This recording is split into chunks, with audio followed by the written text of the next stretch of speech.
High friends, welcome to KV channel. இன்றைக்கி பார்த்திங்கன்னா நம்ம சக்கரை பொங்கல் தான் செய்ய போகிறோம். எப்படி செய்யுதுன்னு பார்க்கலாம் வாங்க, வீடியோக்குள்ளே போகலாம்.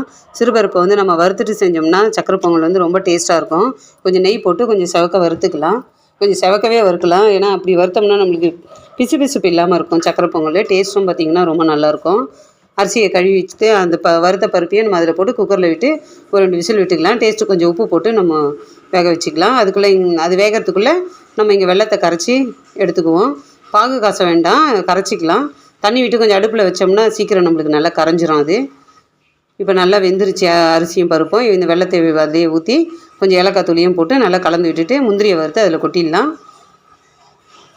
நல்லா முந்திரி செவந்து தான் அதில் கொட்டி கிளறிட்டு ஒரு 10 நிமிஷம் நம்ம சிம்மில் வச்சோம்னா போதும்.